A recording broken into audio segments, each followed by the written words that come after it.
Restaurant changed everything. Called ugly, abandoned with the bill. What he never knew was that she held a secret powerful enough to destroy him. This isn't heartbreak, it's revenge, calculated and devastating. A great story and a powerful family drama. God bless you, my beautiful family. Because of a long introduction, 90% of viewers leave the story early, and YouTube has destroyed my channel. I am in tears. Now let us begin the most powerful and heart-touching story, written with love.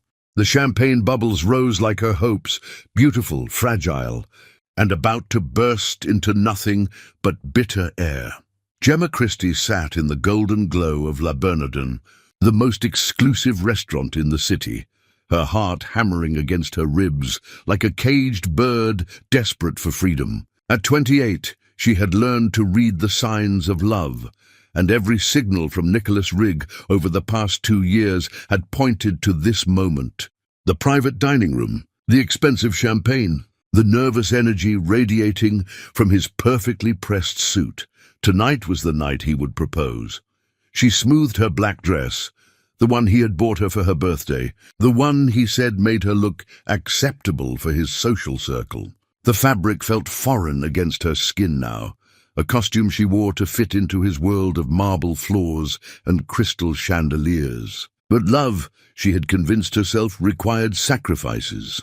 Nicholas returned from the restroom, his face flushed with something that wasn't champagne. Behind him trailed his usual pack of wealthy friends, Marcus, Victoria, and the others, whose names mattered less than their bank accounts. Their laughter cut through the restaurant's elegant atmosphere like shattered glass.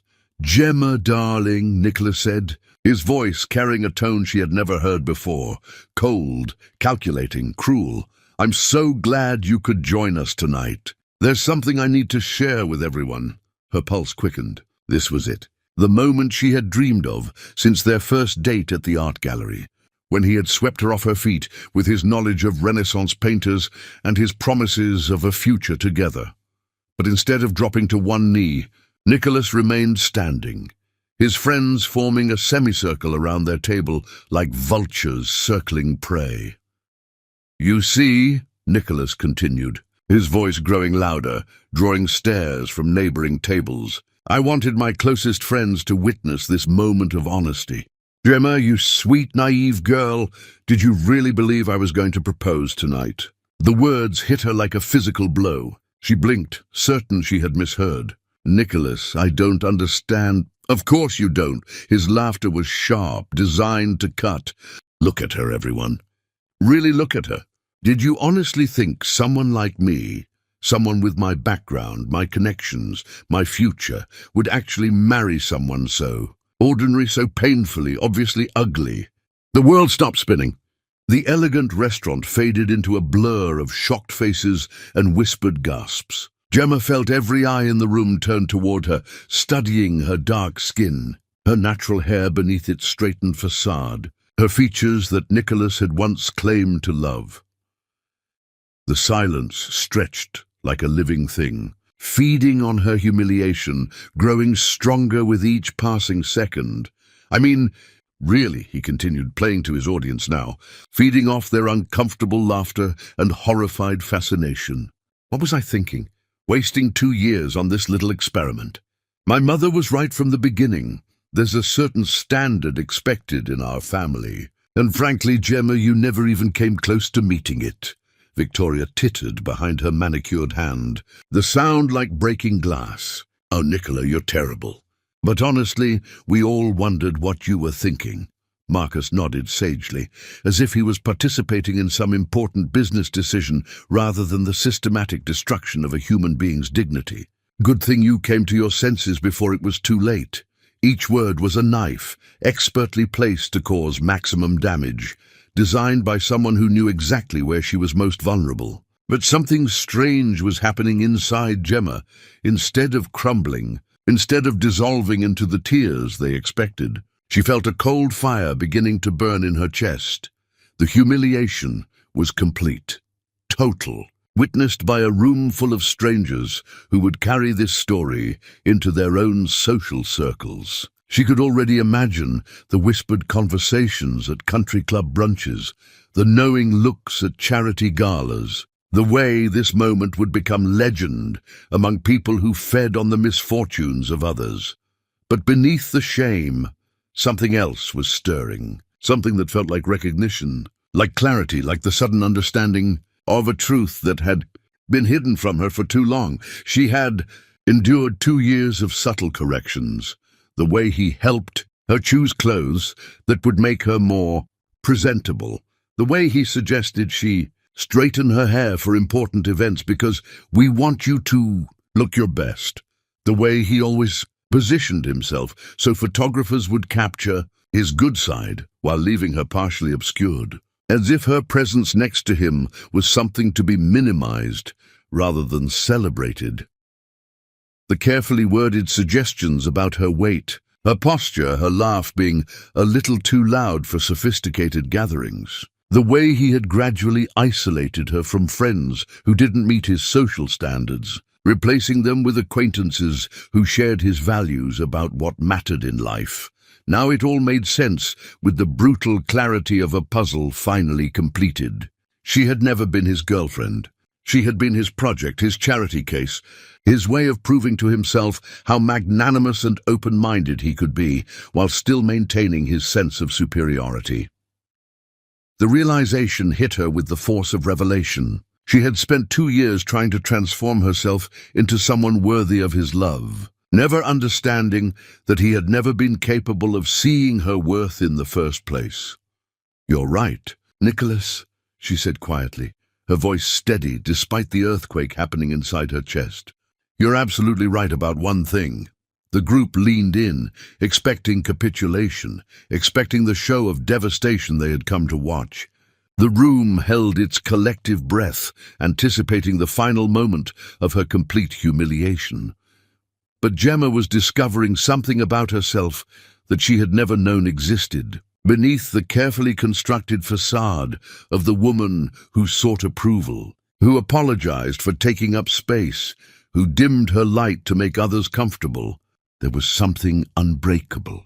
She stood slowly, her full height commanding the room's attention in a way that surprised everyone present, including herself. She was beautiful, had always been beautiful, in ways his narrow mind could never comprehend. Her skin glowed like burnished gold under the restaurant's lights. Her eyes held depths of intelligence and strength that made his pale blue ones look shallow by comparison.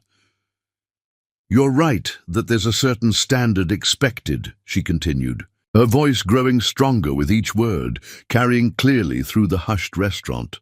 "But the standard isn't about appearance, Nicholas. It's about character. It's about integrity.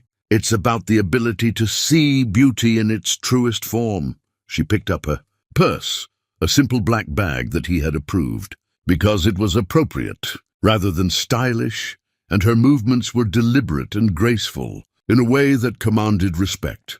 "And by that standard, you're the one who doesn't measure up." Nicholas's face flushed red, then purple, as he realized that his moment of triumph was slipping away from him. He had expected tears, begging, the kind of public breakdown that would cement his narrative about her unworthiness. Instead, he was being lectured by the woman he had tried to destroy, and somehow she was the one commanding the room's respect. "Don't try to turn this around," he snapped, his voice carrying the edge of panic. "Everyone in this room can see exactly what you are." Gemma smiled, a real smile, perhaps the first genuine expression of joy she had worn in his presence in months. It was radiant, transformative, the kind of smile that lit up her entire face and made everyone who saw it understand what real beauty looked like. "You're right again. They can see exactly what I am." She looked around the room, meeting the eyes of diners who had stopped eating to watch the scene unfold, and she saw something she hadn't expected. Instead of judgment or pity, she saw admiration. These people weren't seeing her humiliation, they were witnessing her strength. "I am a woman who deserves better than settling for a man who mistakes cruelty for sophistication."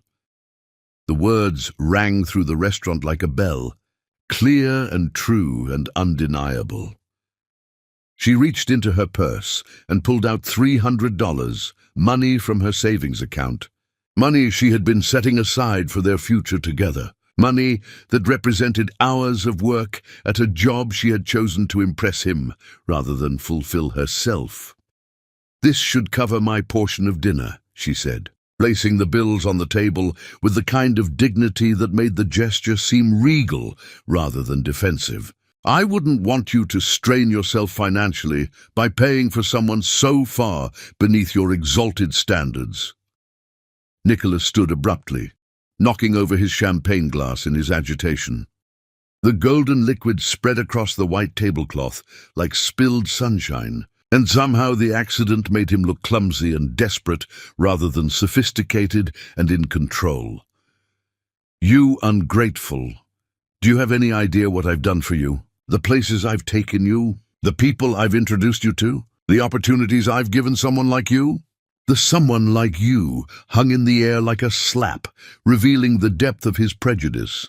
The fundamental way he saw her as less than rather than different from. "Yes," Gemma said simply, her voice carrying the weight of absolute truth. "You've shown me exactly who you are, and more importantly, you've shown me exactly who I'm not." She turned to leave, then paused, looking back at the group of people she had tried so hard to impress, spent so much energy attempting to win over, sacrificed so much of herself to gain acceptance from. Oh, and Nicholas. When you're lying awake tonight in your empty penthouse, wondering why you feel so hollow inside, remember this moment. Remember that you had something real, something beautiful, something that could have changed your life for the better, and you threw it away because you were too small, too limited, too fundamentally broken to recognize its value. The restaurant had gone completely silent. Even the kitchen staff had stopped their clatter to listen. The moment had transcended personal drama and become something larger, a declaration of worth that resonated with everyone who had ever been made to feel less than they were. Nicholas's mouth opened and closed like a fish, gasping for air, his usual eloquence completely deserting him. For 2 years, he had controlled every conversation, every interaction, every moment of their relationship. He had been the one with power, with connections, with the ability to make or break her social standing. Now, for the first time, he was speechless, and she was magnificent. Gemma walked toward the exit, her head high, her shoulders straight, moving with the kind of grace that comes from finally understanding your own worth. With each step, she felt lighter, as if she was shedding the weight of his expectations, his limitations, his desperate need to make himself feel superior by diminishing others. Behind her, she heard the eruption of whispered conversations, the scraping of chairs as diners turned to discuss what they had witnessed. But she didn't look back. That part of her life was over, finished, relegated to the past where it belonged. In the restaurant's golden reflection on the window, she caught sight of herself, really saw herself for the first time in 2 years. Her natural beauty shone through, no longer filtered through Nicholas's warped perception of what she should be. Her strength was visible, her intelligence undeniable, her worth absolutely clear to anyone with eyes to see. The woman in the reflection wasn't broken. She wasn't ugly. She wasn't less than. She was magnificent. She was powerful. She was free, and she was about to become something even more extraordinary than Nicholas could ever imagine. The valet brought her modest sedan to the curb, and as she drove away from the restaurant, from that life, from those people, from the woman she had been trying to become, to please someone incapable of appreciation, Gemma Christie had no idea that she was carrying inside her body the seed of her ultimate revenge. Chapter 2. The Secret. 2 pink lines appeared like twin daggers, ready to slice through every assumption about what her life would become. Gemma Christie stared at the pregnancy test in her bathroom, her hands trembling as the reality crashed over her in waves. 3 weeks had passed since the restaurant. 3 weeks since Nicholas Rigg had shattered her world with his casual cruelty, And now this tiny plastic indicator was about to rewrite her entire story. The morning sickness had started subtly. A queasy feeling during her usual coffee routine, an aversion to foods she normally loved. She had attributed it to stress, to the emotional upheaval of rebuilding her life from scratch. But deep down, in the part of her mind that tracked cycles and counted days, she had known. The bathroom tiles felt cold against her bare feet as she sank onto the edge of the bathtub, still clutching the test.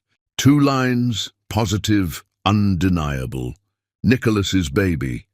The irony was so sharp it could have cut glass. The man who had called her ugly, who had thrown her away like yesterday's newspaper, had left her with the most beautiful gift imaginable, even if he didn't know it existed. A knock at the bathroom door interrupted her spiraling thoughts.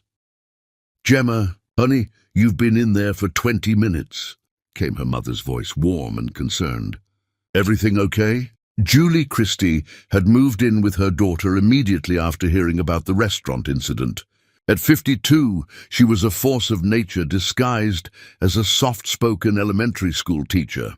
Her presence had been the only thing keeping Gemma anchored during the darkest nights of the past 3 weeks. "Mom," Gemma called, her voice cracking slightly. "Can you and Jude come in here? I need to tell you both something." The door opened to reveal both Julie and Jude Christie, their faces etched with concern.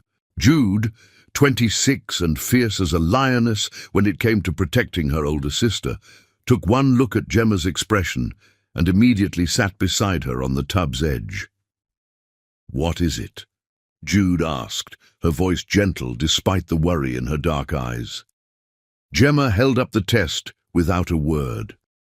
The silence stretched for exactly 3 heartbeats before Julie sank into the bathroom chair, her hand flying to her chest. "Oh, baby," she whispered. Jude's reaction was more volcanic. "That bastard," she hissed, jumping to her feet. "After what he did to you, after humiliating you like that." "He doesn't know," Gemma said quickly. "And he's never going to know."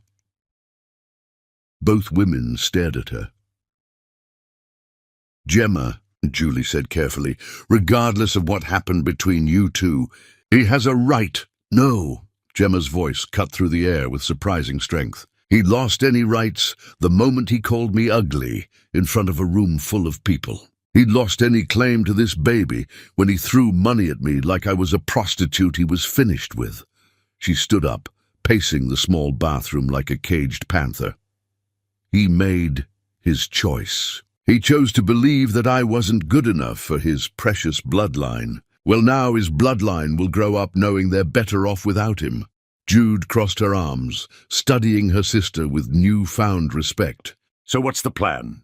The plan," Gemma said, placing her hand protectively over her still flat stomach, "is to show that son of a bitch what real strength looks like.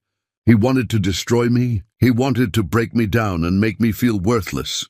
She turned to face her mother and sister, and they saw something in her eyes they had never seen before, a crystalline determination that seemed to burn from within.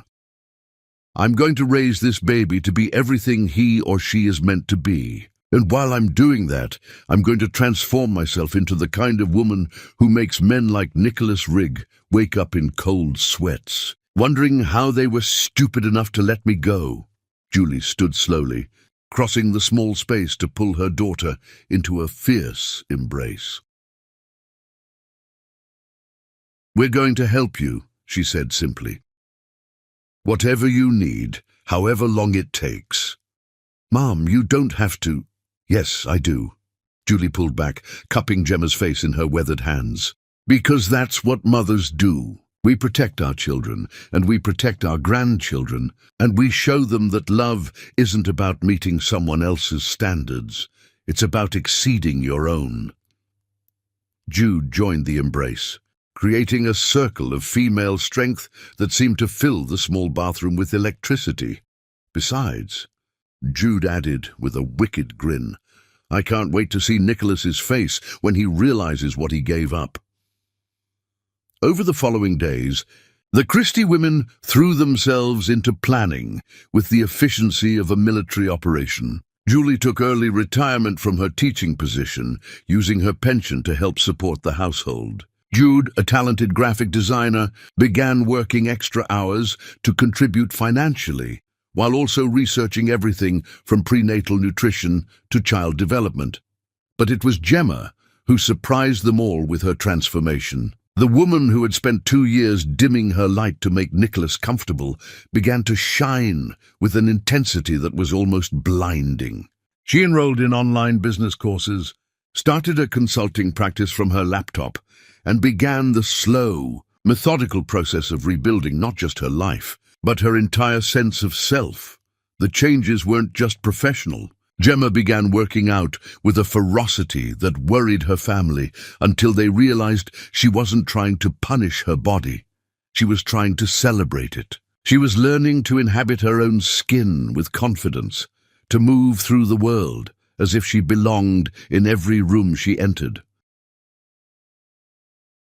Her natural hair, which Nicholas had always encouraged her to straighten, began growing in glorious coils that caught the light like spun gold. Her skin, no longer covered in the heavy makeup he preferred, glowed with health and vitality. "You're becoming yourself again," Julie observed one evening as they sat on the couch, Gemma's hand resting on her growing belly. "No," Gemma corrected, her voice thoughtful. "I'm becoming myself for the first time. I realize now that I spent so many years trying to be what other people wanted me to be that I never discovered who I actually am."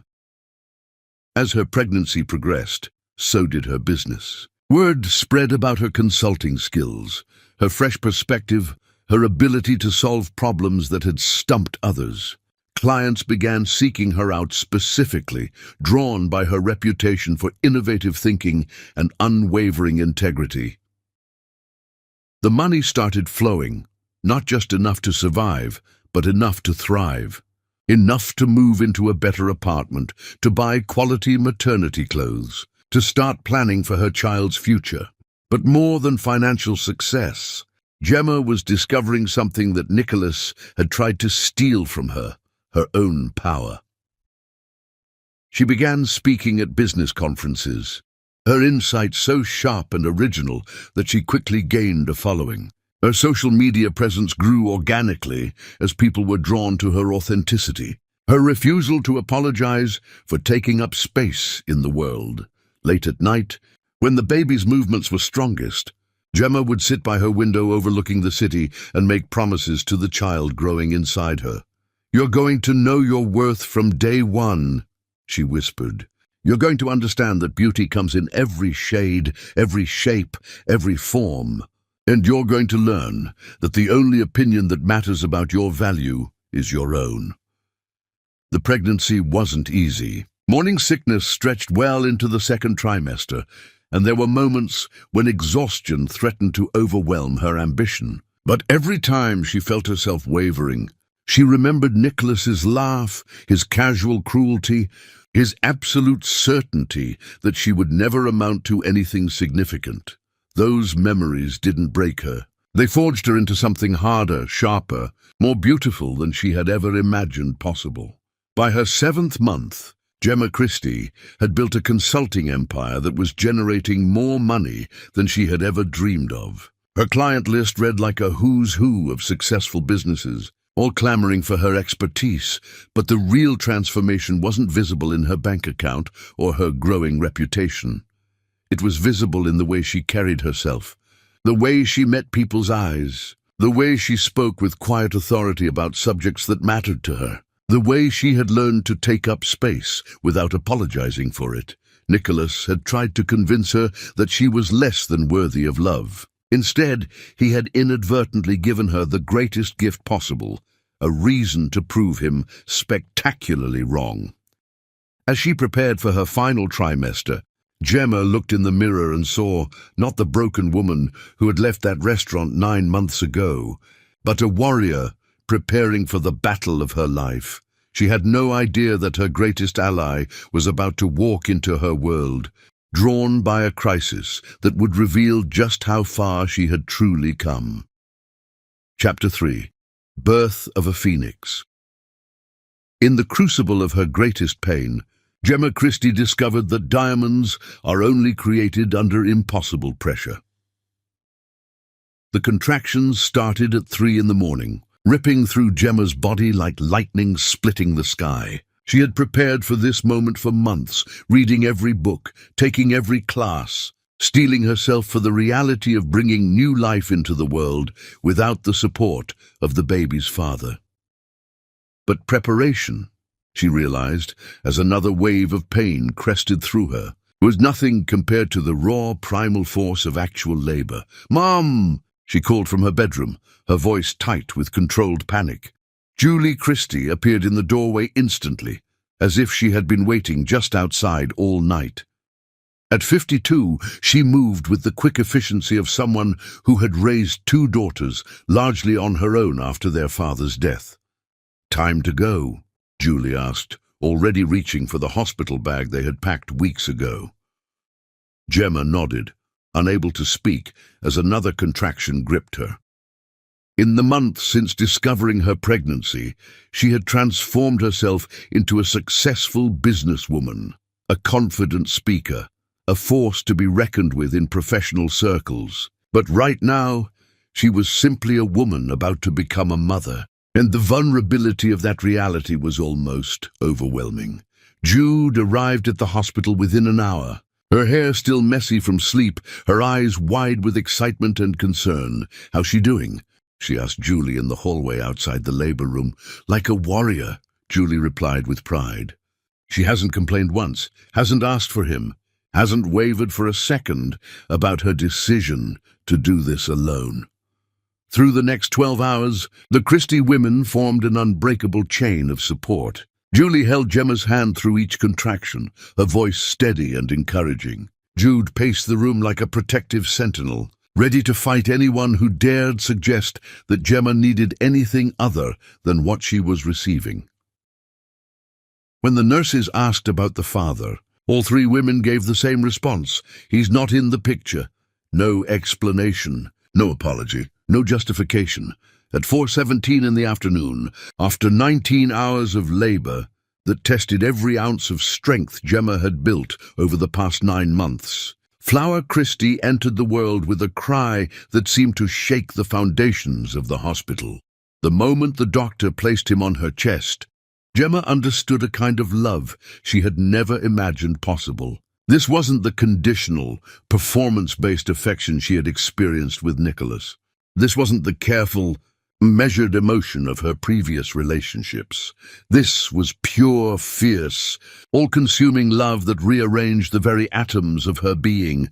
Flower was beautiful, genuinely, objectively beautiful in the way that made nurses stop their rounds to peek into the room. His skin was the perfect blend of her rich tone and Nicholas's lighter complexion, creating a golden glow that seemed to emit its own light. His eyes, when they opened, were large and intelligent, framed by lashes that would be the envy of adults. But more than his physical beauty, there was something about Flower that radiated peace, joy, contentment, as if he understood, even in his first moments of life, that he was deeply wanted and completely loved. "He's perfect," Julie whispered, tears streaming down her face as she held her grandson for the first time. "He's going to change the world," Jude added, her voice thick with emotion as she traced his tiny fingers, but it was Gemma who spoke the words that would define the next phase of their journey. "He's going to know his worth," she said quietly, her voice still hoarse from labor, but filled with unshakable conviction. "He's going to grow up understanding that he doesn't need anyone's permission to take up space in this world." The first few weeks of motherhood tested every assumption Gemma had made about her own capabilities. The sleepless nights, the constant feedings, the overwhelming responsibility of keeping this tiny human alive and thriving. It was more challenging than building her business empire had been, but it was also more rewarding than anything she had ever accomplished. Julie moved into the nursery, taking the night shift so Gemma could rest and maintain her consulting practice. The business had grown even during her maternity leave, as if her clients understood that a woman who could create life while building an empire was someone worth waiting for. Jude transformed into the world's most devoted aunt, arriving each day with new outfits for Flower, new toys to stimulate his development, new ways to document every milestone. But the real transformation was happening in Gemma herself. Motherhood had stripped away the last vestiges of the woman who had sought Nicholas's approval. In its place emerged someone who moved through the world with the quiet confidence of someone who had survived the ultimate test of strength. She began taking Flower everywhere, to client meetings, to networking events, to speaking engagements. Instead of hiding her single motherhood or making excuses for it, she wore it like a badge of honor. "This is Flower," she would say to curious colleagues and clients. "He's my business partner in training." The response was always the same. People were drawn to the obvious love between mother and child, impressed by Gemma's ability to juggle professional excellence with devoted parenting. Her consulting practice exploded. Word spread about the brilliant single mother who could solve impossible business problems while raising a baby who seemed to charm everyone he met. Clients began specifically requesting her, knowing that her unique perspective, shaped by the experience of creating life and building success simultaneously, brought insights no one else could offer. But the changes weren't just professional. Physically, Gemma had never looked better. The soft curves left by pregnancy suited her, giving her body a lush, womanly beauty that was impossible to ignore. Her skin glowed with the radiance that comes from purpose and fulfillment. Her smile, which had been tentative and apologetic during her years with Nicholas, now blazed with confidence. She began investing in herself in ways she never had before. Quality clothes that flattered her post-pregnancy figure. A hairstylist who understood how to enhance her natural texture rather than fighting it. A photographer who captured professional headshots that showcased her intelligence and strength. The woman who emerged from those early months of motherhood was unrecognizable. From the insecure girlfriend who had sought validation in an expensive restaurant. When Flower was 4 months old, Gemma made a decision that surprised even her supportive family. "I want to have him baptized," she announced one evening as they sat around the dinner table. "That's wonderful," Julie said. "Which church were you thinking?" Gemma smiled, a mysterious expression that her mother and sister had learned to associate with her most ambitious plans. "St. Catherine's, the one where the Richardson family has attended for 3 generations. Jude nearly choked on her water.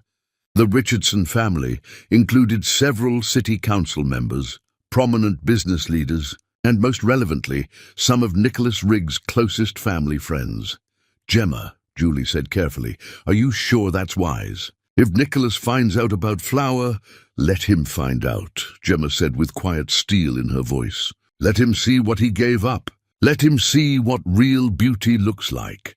The baptism was scheduled for a Sunday in late spring, when the church would be filled with the city's most influential families.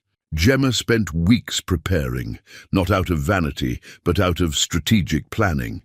She had learned, during her months of rebuilding, that success was 20% skill and 80% presentation. And on this day, she intended to present herself as the woman she had always been capable of becoming. The dress she chose was cream silk, cut to showcase her post-pregnancy curves without being inappropriate for church. Her hair was styled in an elegant updo that highlighted the graceful line of her neck. Her makeup was subtle but flawless, enhancing her natural beauty without masking it. But it was Flower who truly stole the show. At 4 months old, he was alert, happy, and impossibly beautiful in his tiny white baptismal gown. He smiled at everyone, reaching out with chubby fingers to touch faces and grasp at jewelry, completely unaware that he was the most beautiful child most people had ever seen. As Gemma walked into St. Catherine's that Sunday morning, carrying her son and flanked by her proud mother and sister, She felt the ripple of recognition move through the congregation like a wave. These people remembered her. They remembered the restaurant incident, the gossip that had followed, the way Nicholas had publicly humiliated the woman he had dated for 2 years. But the woman they were looking at now bore no resemblance to that broken, diminished person. This woman radiated power, confidence, success, joy. And in her arms, she carried living proof that beauty, real, lasting, meaningful beauty, had nothing to do with meeting someone else's narrow standards. During the ceremony, as the priest blessed Flower with holy water, Gemma caught sight of a tall figure in the back of the church. A man she didn't recognize, but who seemed to be watching the proceedings with unusual interest. Their eyes met for just a moment across the crowded church, and she felt something shift in her chest, a recognition that had nothing to do with familiarity and everything to do with destiny. But before she could think too much about the stranger's presence, Flower was being returned to her arms, officially welcomed into the community of faith, blessed for the journey ahead. As they left the church, surrounded by well-wishers and admiring comments about her beautiful son, Gemma Christie felt the final pieces of her transformation clicking into place. She was no longer the woman who had been broken by Nicholas Riggs' cruelty. She was no longer the insecure girlfriend who had sought approval from people who could never truly see her worth. She was Flower's mother. She was a successful businesswoman.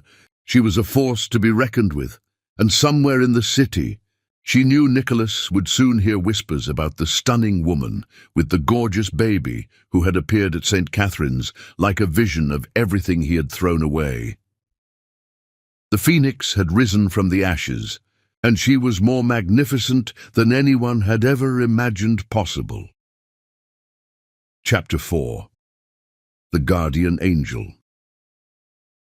Some miracles arrive wearing 3-piece suits and carrying checkbooks, but the real magic is in hearts brave enough to love without conditions. The fever had started in the middle of the night, turning Flower's usually peaceful sleep into restless whimpering that sent ice-cold panic straight through Gemma's veins. At 5 months old, her son had never been sick, and watching his tiny body burn with heat while his eyes grew glassy and unfocused was the most terrifying experience of her life. By dawn, his temperature had spiked to 104 degrees, and no amount of cool baths or infant fever reducer seemed to make a difference.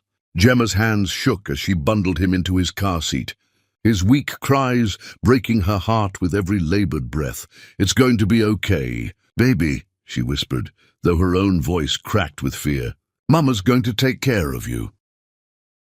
The emergency room at Children's Hospital was a chaos of worried parents, crying children, and medical staff moving with urgent efficiency. Gemma clutched Flower against her chest, feeling helpless in a way that her months of building confidence and success had never prepared her for. When they finally called her name, the triage nurse took one look at Flower's flushed face and glassy eyes and immediately ushered them into an examination room. "How long has he been like this?" Dr. Martinez asked, her voice professional but kind as she began her examination. "Since about 2 this morning," Gemma replied, trying to keep her voice steady. "His temperature keeps climbing no matter what I do." The next hour passed in a blur of blood tests, chest x-rays and medical terminology that made Gemma's head spin. Flower cried weakly through each procedure, and with every passing minute, she felt more powerless than she had since the night Nicholas had walked out of her life. Finally, Dr. Martinez returned with results and a diagnosis that made Gemma's knees go weak. "He has pneumonia," the doctor explained gently. "It's serious but very treatable in children his age. However, we need to admit him immediately for IV antibiotics and close monitoring." "Of course," Gemma said without hesitation. "Whatever he needs."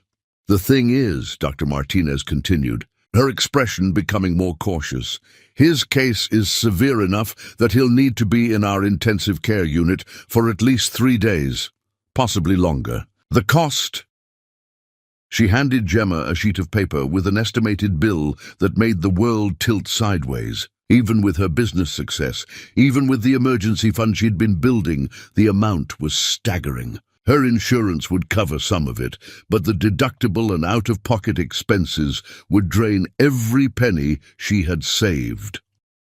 "I'll figure it out," Gemma said immediately, though her mind was already racing through the impossible math. "Just please help my baby." As they wheeled Flower toward the intensive care unit, Gemma felt the familiar sensation of the ground shifting beneath her feet. She had worked so hard to build security, to ensure that she and Flower would never be vulnerable to anyone else's whims or charity. Now faced with her child's life hanging in the balance, none of that mattered. She would sell everything she owned. She would take on debt that might take years to repay. She would do whatever it took. But first, she had to face the financial services office and try to figure out how to make the impossible possible. The billing coordinator was sympathetic, but firm. Payment arrangements could be made, but a substantial deposit was required before treatment could continue. As Gemma sat in the sterile office, frantically calling her bank to arrange for emergency transfers, she felt tears threatening for the first time in months. Not because she was weak, not because she couldn't handle the challenge, but because her baby was suffering and bureaucracy was standing between him and the help he needed. "Ma'am?" The billing coordinator's voice was gentle. "There seems to be some confusion. Your son's account shows that his entire treatment has been covered." Gemma looked up sharply. "That's impossible. I haven't made any arrangements." "According to our records, a gentleman has taken care of the full amount. He's asked to remain anonymous, but he left a message." The coordinator handed her a simple white envelope with her name written in elegant script. With trembling fingers, Gemma opened the envelope to find a single sentence written on expensive stationery. "No child should suffer because of money." She stared at the words, her mind reeling. Who could have done this? Who even knew about Flower's hospitalization? She had only called her mother and sister, and while both women would have helped if they could, neither had the resources for such a generous gift. "The gentleman is actually still here," the coordinator continued. "He's been in the family waiting area since you arrived. Would you like me to show you?" But Gemma was already on her feet, clutching the note like a lifeline. She found him in the corner of the waiting area, a tall man with dark hair and kind eyes, still wearing a perfectly tailored business suit, despite having spent hours in a hospital waiting room. He was reading a financial magazine, but she could tell his attention wasn't really on the pages. When he looked up and saw her approaching, he stood immediately, and Gemma was struck by the genuine concern in his expression. "You're Flower's mother," he said, and his voice was warm, cultured, tinged with an accent she couldn't quite place. "I'm Gemma Christie," she replied, holding up the note. "And you're the guardian angel who saved my son's life." He smiled, an expression that transformed his entire face from handsome to breathtaking. "Jack Nicholson," he said, extending his hand. "And I'm no angel, just someone who happened to be in the right place at the right time." His handshake was firm but gentle, and Gemma felt a spark of electricity that had nothing to do with gratitude, and everything to do with the way his eyes seemed to see straight through to her soul. "I don't understand," she said. "How did you even know?" "I was here for a board meeting," Jack explained. "Children's Hospital is one of the charities my company supports. I was walking past the financial office when I heard you on the phone with your bank. I couldn't help but overhear your situation." The simple explanation somehow made his gesture even more extraordinary. He hadn't known her, hadn't had any obligation to help, hadn't even spoken to her before making a decision that would change everything for her and Flower. "I can't accept this," Gemma said, though even as she spoke the words, she knew they weren't true. She couldn't return the gift, couldn't undo what he had done. Flower was already receiving treatment, already on the path to recovery. "You're not accepting charity," Jack said quietly. You're accepting help from someone who understands what it's like to worry about someone you love. Something in his tone suggested personal experience with loss, with fear, with the helpless feeling of watching someone precious suffer. Why? Gemma asked. Why would you help a complete stranger? Jack was quiet for a moment, and she saw shadows move across his face, memories of pain that had shaped him into someone who couldn't walk past another person's crisis without offering help. Because, he said finally, I know what it's like to feel powerless when someone you love needs help. And I know what it's like to wonder if things might have been different if someone had been there to help when it mattered. Before Gemma could ask what he meant, a nurse appeared with an update that sent both of them hurrying back toward the ICU.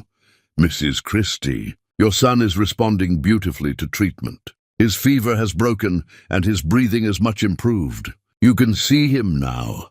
The relief that flooded through Gemma's body was so intense it almost brought her to her knees. But Jack's steady presence beside her, his hand briefly touching her elbow in support, helped ground her in the moment. Flower looked so small in the hospital crib, surrounded by monitors and IV lines, but his color was already better and his breathing was easier. When he saw Gemma, he managed a weak smile that made her tears finally spill over.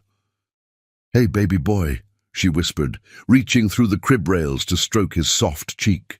Mama's here. You're going to be just fine.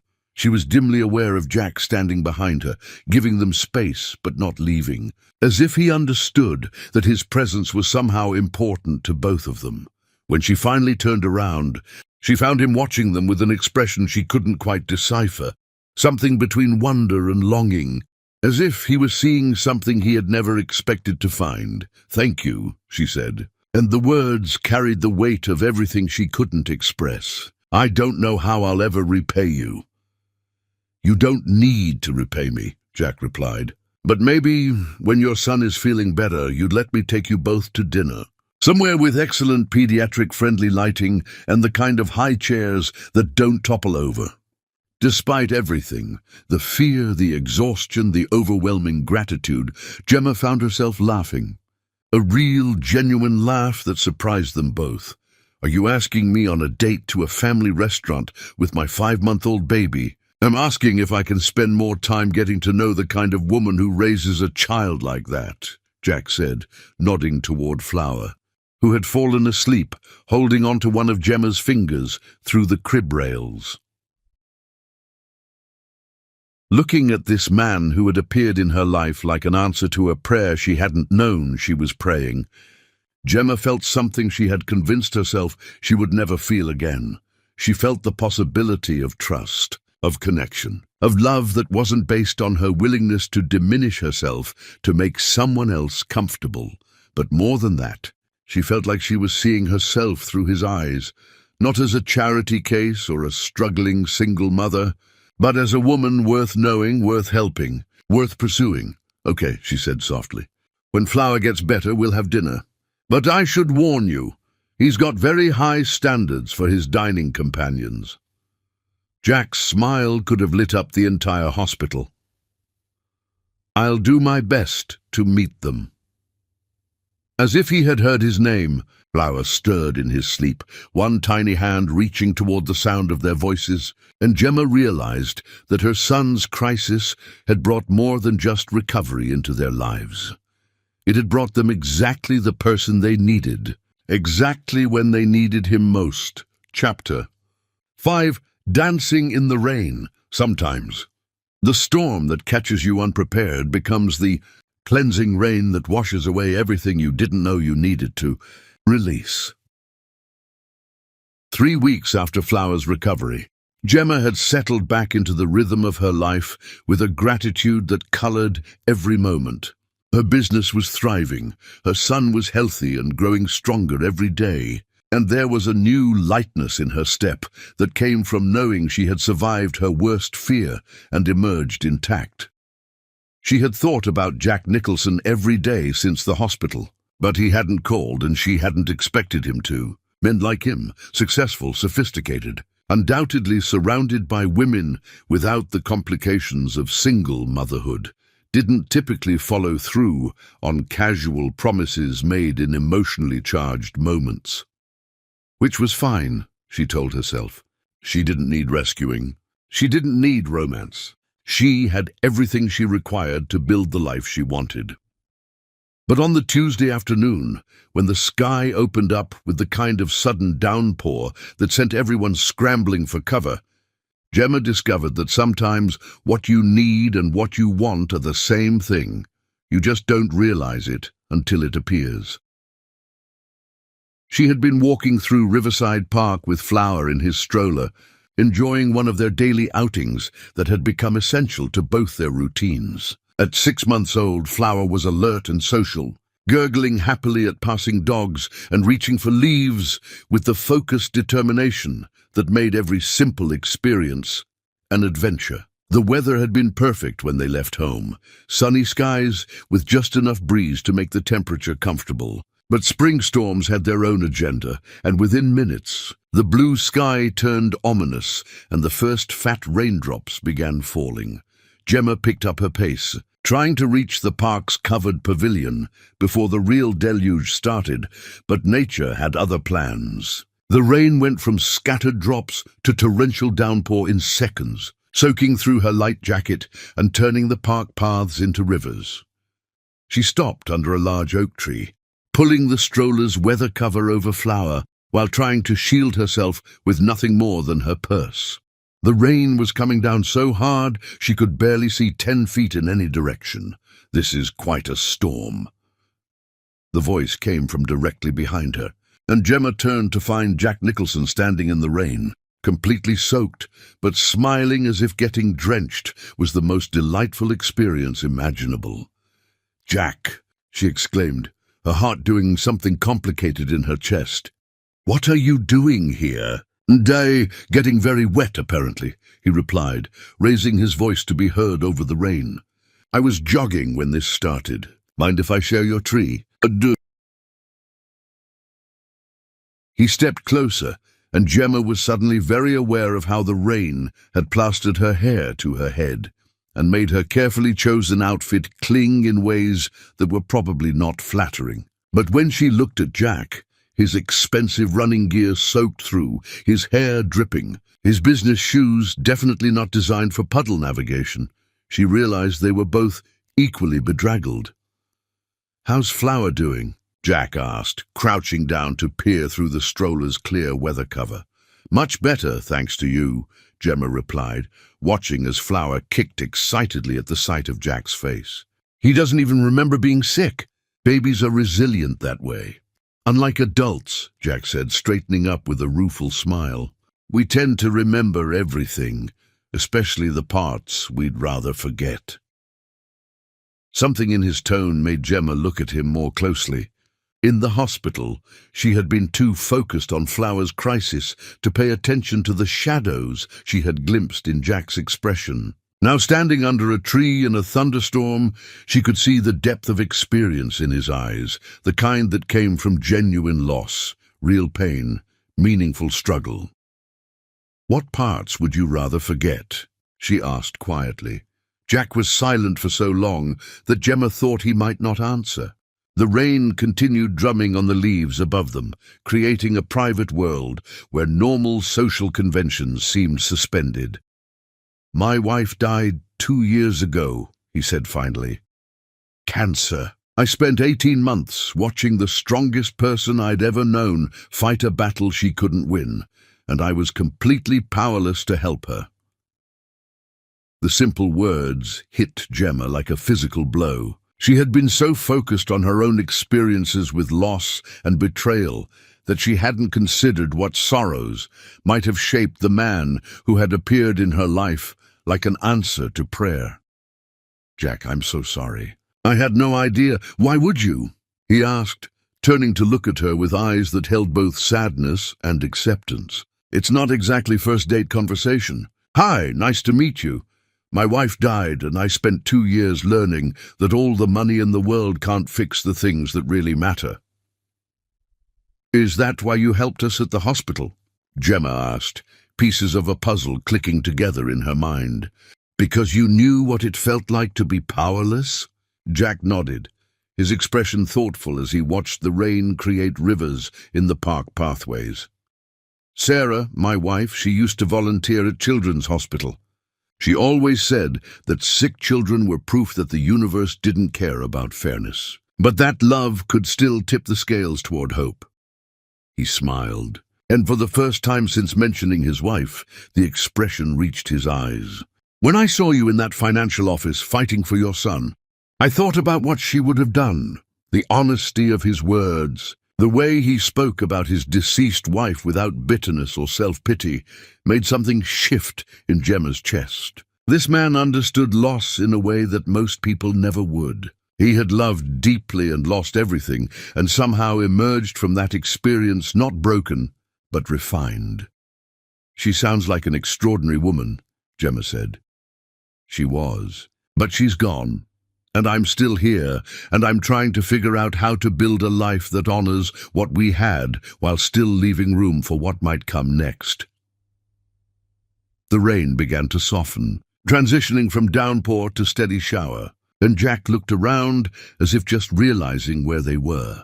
I should let you get home before Flower gets cold, he said. But neither of them moved toward leaving their shelter.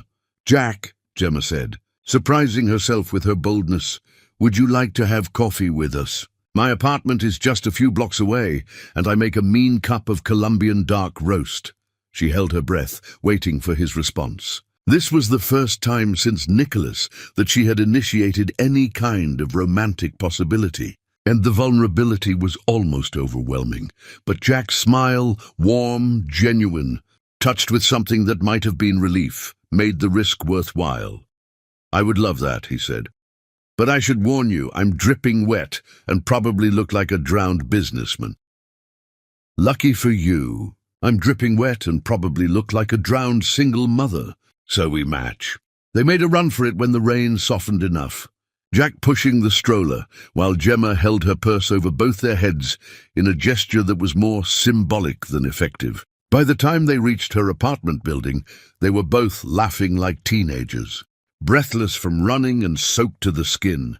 In the elevator, Gemma caught sight of their reflection in the polished steel doors.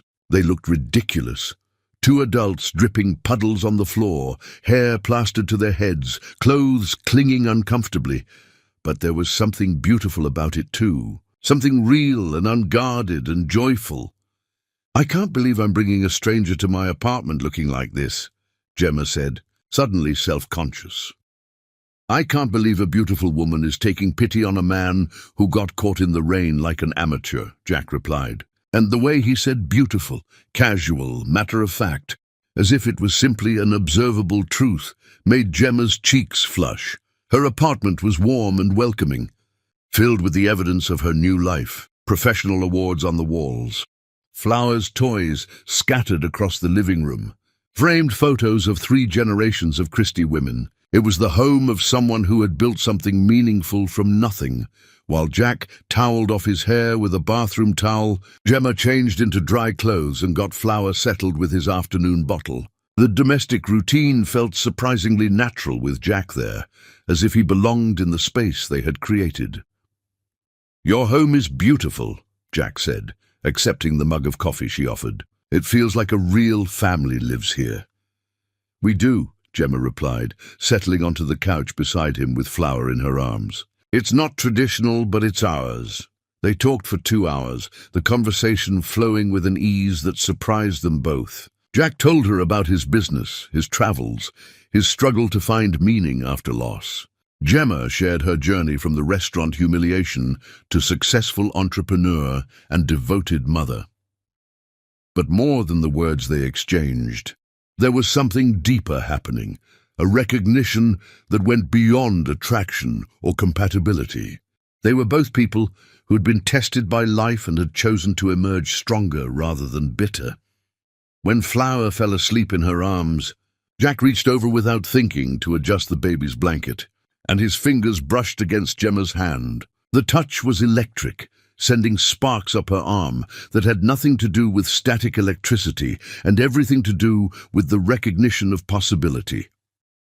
"I should probably go," Jack said quietly, but neither of them moved. "Probably," Gemma agreed, but she made no move to get up from the couch. They sat in comfortable silence, the only sounds Flower's peaceful breathing and the rain still pattering against the windows. Finally, Jack spoke. "I'd like to see you again, both of you, not because you need help, not because I feel obligated, but because I think you're both extraordinary, and I want to know what it might feel like to be part of something extraordinary." Gemma looked at this man who had appeared in her life during her darkest moment, and had somehow brought light not through grand gestures, but through simple presence, through genuine care, through the kind of attention that saw her as she truly was, rather than as she pretended to be. "I'd like that too," she said. "But you should know, I'm not looking for someone to complete me. I'm already whole. I'm looking for someone who's whole too. Someone who wants to build something together without either of us having to become smaller to make it work." Jack's smile was answer enough. Outside, the storm was passing, leaving the air clean and fresh and full of possibility. And inside Gemma's warm apartment, two people who had each learned hard lessons about love and loss were discovering that sometimes the best things come after the storm. Chapter 6: The First Kiss. The heart recognizes its missing piece not through grand gestures, but in the quiet moments when two souls stop performing and start simply being. Moving day had arrived with all the chaos and excitement that comes with expanding a successful business. Gemma's consulting practice had grown so rapidly over the past months that she needed to upgrade from her home office to a proper workspace, an elegant suite in a downtown building that would position her among the city's elite professionals. Jack had volunteered to help with the move, arriving at her apartment early Saturday morning with a pickup truck and the kind of easy confidence that made even complicated logistics seem manageable. "Are you sure about this?" Gemma asked, watching him expertly wrap her computer monitors in protective padding. "You don't strike me as someone who typically spends weekends hauling furniture." "You'd be surprised," Jack replied with a grin. "I've moved my share of offices over the years. Besides, I want to see where all that brilliant consulting magic happens." Flower, now 7 months old and crawling with the determined enthusiasm of an explorer discovering new continents, had appointed himself supervisor of the entire operation. He followed Jack around the apartment, babbling what sounded like very serious instructions and occasionally offering his favorite teething ring as a tool contribution. "He's got excellent project management instincts," Jack observed, accepting the slobbery offering with the gravity of someone receiving important equipment. "This will be very helpful for loading the truck." Watching the two of them together, Jack taking Flower's assistance seriously while efficiently packing boxes, Flower treating Jack like a fascinating new playground, Gemma felt something in her chest expand with warmth. This wasn't the forced interaction of a man trying to impress a woman by tolerating her child. This was genuine affection, natural connection, the kind of bond that couldn't be manufactured or performed. The new office space was everything Gemma had dreamed of when she first started building her practice. Located on the 15th floor of a gleaming downtown tower, the suite offered floor-to-ceiling windows that overlooked the city. Sleek, modern furniture that would project exactly the right image of success and sophistication, and a location that put her in the heart of the business district where her most important clients had their own offices. "This is incredible," Jack said, setting down a box of files and looking around the space with obvious admiration. "You've really done something amazing here." The pride in his voice made her heart flutter in ways that surprised her. She had grown accustomed to being praised for her business acumen, but hearing it from Jack felt different, more personal, more meaningful. "It still doesn't feel real," Gemma admitted, bouncing Flower on her hip as she surveyed her new domain. 2 years ago, I was letting someone else define my worth. Now I'm running a six-figure business and moving into an office that could be featured in architectural magazines. The transformation still amazed her sometimes. The woman who had once sought Nicholas's approval for every decision now made choices that affected million-dollar contracts. The woman who had once apologized for having opinions now gave speeches to rooms full of executives who hung on her every word. 2 years ago, you were letting someone else try to define your worth, Jack corrected gently, his insight cutting straight to the heart of her experience. Your worth never actually changed. You just stopped letting someone else's blindness convince you that you couldn't see. The distinction he made was so accurate, so perfectly articulated, that Gemma found herself staring at him with newfound appreciation. This was a man who understood the difference between being broken and being convinced you were broken, a distinction that most people never grasped. They worked steadily for the next few hours, establishing a rhythm that felt surprisingly natural. Jack handled the heavy lifting, while Gemma organized and arranged, and both of them took turns entertaining Flower when his patience with the adult agenda wore thin. The domestic partnership felt comfortable, easy, like something they had been doing for years rather than hours. As the afternoon progressed, Gemma found herself stealing glances at Jack when she thought he wasn't looking. There was something about seeing him in this context, helpful, capable, completely focused on making her life easier, that made her defenses begin to crumble in ways she hadn't expected. By late afternoon, the office was taking shape, transformed from empty space into a professional environment that reflected her success and ambitions. They had moved to assembling the final piece of furniture, an elegant leather couch that would provide a comfortable space for client consultations. "Okay, I think if we just line up these pieces," Gemma said, studying the instruction manual with the kind of focus she usually reserved for complex business problems. The couch had arrived in what seemed like 100 different pieces, each requiring precise alignment and careful assembly. The instructions were written in the kind of technical language that made simple tasks seem impossibly complicated. "Here, let me try," Jack offered, reaching for the same component she was holding.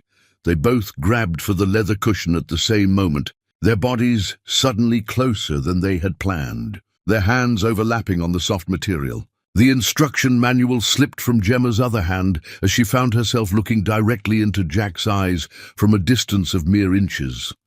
Time seemed to slow. The busy afternoon, the half-assembled furniture, even Flower's cheerful babbling from across the room. Everything faded into background noise as the space between them crackled with electricity.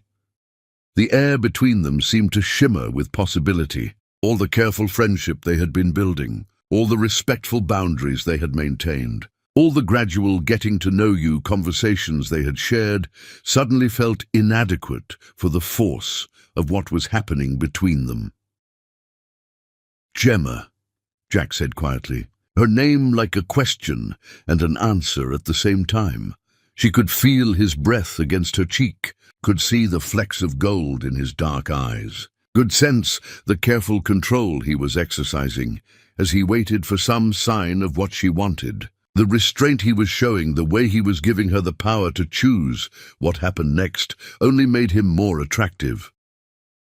What she wanted was to stop being careful. What she wanted was to stop protecting herself from the possibility of being hurt again. What she wanted was to trust the feelings that had been growing between them despite her determination to remain independent and self-sufficient. "Yes," she whispered, not sure exactly what question she was answering, but certain that the answer was yes. Jack's hand moved to cup her face, his palm warm against her cheek, his thumb tracing the line of her cheekbone with a tenderness that made her heart race. For a moment, they simply looked at each other, acknowledging the shift that was about to change everything between them. The moment stretched, building anticipation until it was almost unbearable. Then finally he kissed her. It started softly, tentatively, as if he was still giving her the chance to pull away. His lips barely brushed hers at first, a question rather than a statement. But when Gemma's hand fisted in his shirt, pulling him closer instead of pushing him away, when she made a small sound of encouragement deep in her throat, the kiss deepened into something that felt like coming home and setting off on an adventure at the same time.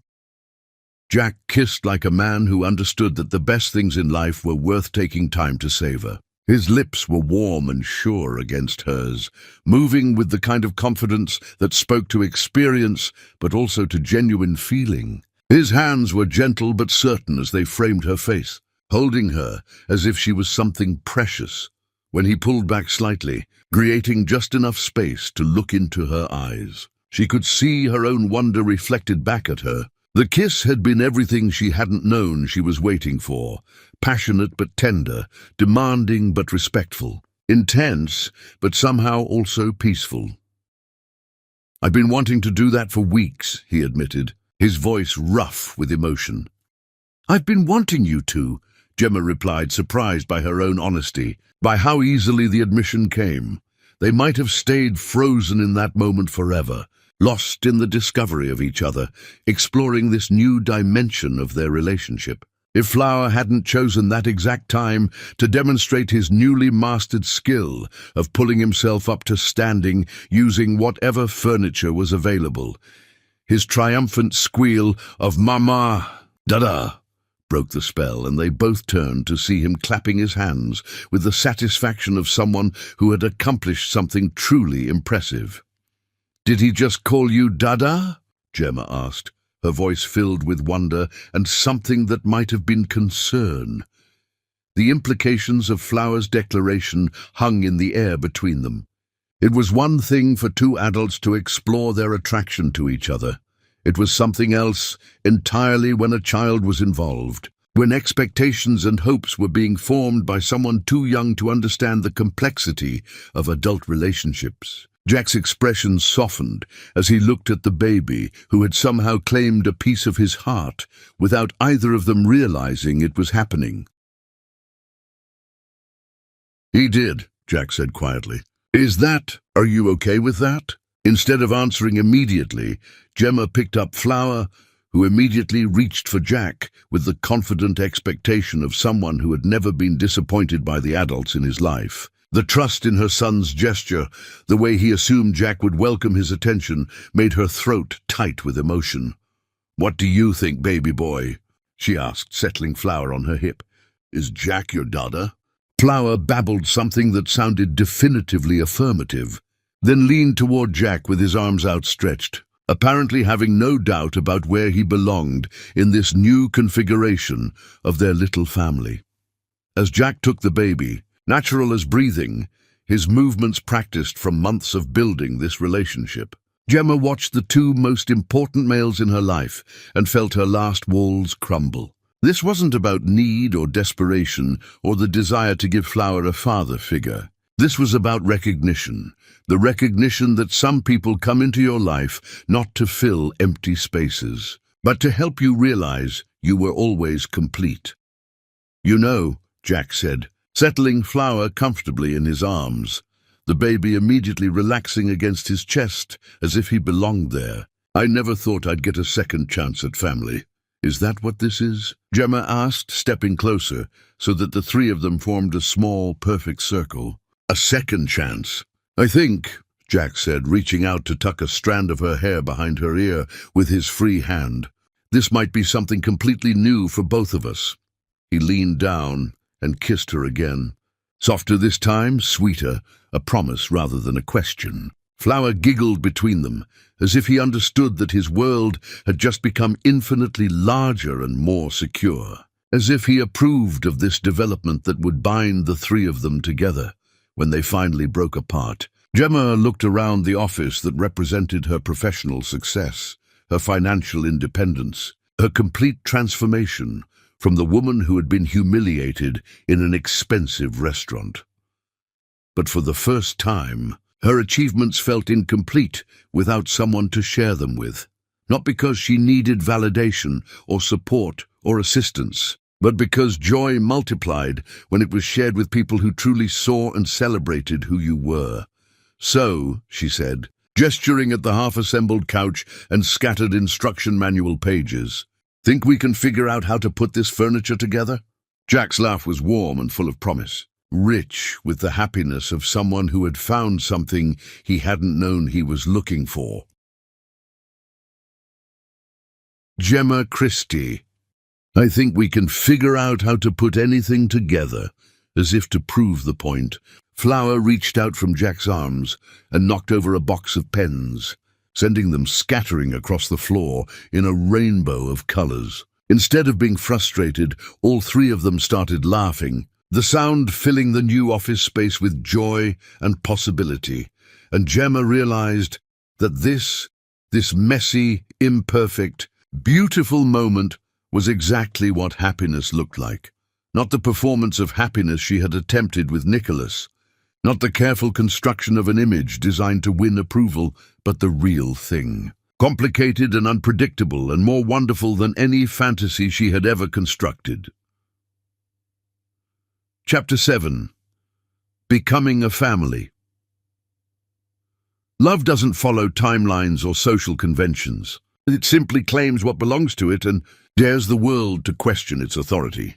The transformation happened so gradually that Gemma almost didn't notice until she woke up one morning and realized that Jack Nicholson had become woven into the fabric of their daily lives as naturally as breathing. It started with small things. Jack began timing his morning runs to end at the coffee shop near Gemma's apartment, arriving just as she was getting Flower ready for their daily walk. He started keeping extra clothes at her place after too many impromptu dinners that stretched late into the evening.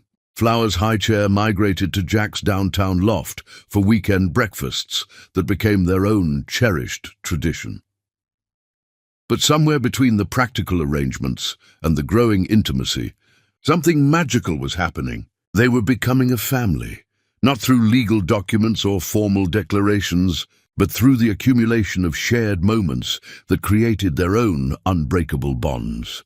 Jack was there when Flower took his first real steps, lurching across the living room with the determined wobble of someone conquering gravity through pure willpower. He was there for the first clear word that wasn't mama or dada, which turned out to be cookie, delivered with the kind of perfect pronunciation that suggested careful observation of adult priorities. Most importantly, he was there for all the ordinary moments that actually comprise the extraordinary experience of raising a child. The 3 a.m. diaper changes, the negotiations over vegetables versus dessert, the elaborate bedtime stories that evolved into complex ongoing sagas featuring a brave baby who conquered various household objects with the help of his superhero parents. "You know," Gemma said one evening as they cleaned up the aftermath of Flower's enthusiastic experimentation with finger painting, "I don't think I ever asked if you wanted children." Jack paused in his scrubbing of orange, handprints off the kitchen cabinets, a smile playing at the corners of his mouth. "I always wanted children," he replied. "Sarah and I tried for years before she got sick. After she died, I thought that door was closed forever."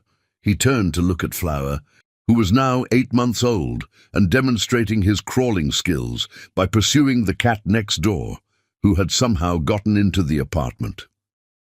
"I never imagined it could happen like this," Jack continued. "Falling in love with a ready-made family, becoming a father not through biology, but through choice." "Do you miss it?" Gemma asked quietly. "The traditional way, the pregnancy, the planning, all those experiences?" Jack set down his cleaning supplies and came to stand beside her, watching their son because that's what Flower had become. Theirs, attempt to convince the cat to participate in his game of peekaboo. "I wouldn't trade a single moment of how this happened," he said with absolute conviction. "Flower has taught me that love doesn't require a genetic connection. Family isn't about who made you, it's about who chooses to stay." As if summoned by the mention of his name, Flower abandoned his feline conquest and crawled over to Jack, pulling himself up using Jack's pants leg until he was standing and demanding to be picked up. "Dada," Flower said clearly, patting Jack's face with paint-covered hands. "Dada up!" "Yes, sir," Jack replied with mock seriousness, lifting Flower high enough to make him giggle. "Dada up indeed." Watching them together, Gemma felt the last of her protective walls dissolve. She had spent so much energy guarding against the possibility of being hurt again, of allowing someone into their lives who might leave when things got difficult. But Jack had already been tested by the hardest parts of loving them: the sleepless nights, the financial pressures, the constant negotiations of blended schedules, and he had never wavered. The evening that changed everything started like any other. They had planned a quiet dinner at home, but Jude had called with news that required celebration, and suddenly their small apartment was filled with the three Christie women, Jack, Flower, and enough takeout food to feed a small army. "I got the promotion," Jude announced, her face glowing with pride. "Senior art director, effective immediately, with a salary that means I can finally move out of that terrible studio apartment." "That's incredible," Gemma exclaimed, pulling her sister into a fierce hug. "I'm so proud of you." "We all are," Julie added, her eyes bright with maternal satisfaction. "Both my daughters, successful career women who don't need anyone to validate their worth." As the evening progressed, Gemma found herself watching Jack interact with her extended family. He listened to Jude's workplace stories with genuine interest, helped Julie solve a problem with her new smartphone, and somehow managed to keep Flower entertained while participating fully in every conversation. This was what she had never had with Nicola: the easy integration of lives, the sense that everyone belonged in the same space, the feeling that her family was not something her partner tolerated, but something he embraced. After dinner, while Julie and Jude were showing Flower how to stack blocks in increasingly elaborate configurations, Jack pulled Gemma aside. "Dance with me," he said simply. "There's no music," Gemma pointed out, even as she allowed him to lead her to the small open space between the living room and kitchen.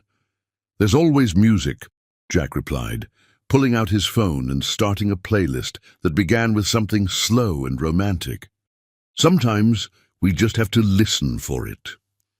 As they swayed together in her living room, surrounded by the cheerful chaos of family celebration, Gemma realized that this was what contentment felt like. Not the desperate happiness that required constant maintenance and perfect conditions, but the deep satisfaction that came from building something real with someone who saw her completely and chose to stay anyway. "I love you," Jack said quietly, the words spoken directly into her ear so that only she could hear them. The declaration should have terrified her. For months, she had been waiting for the other shoe to drop, for the moment when Jack would realize that single motherhood and blended families were more complicated than he had bargained for.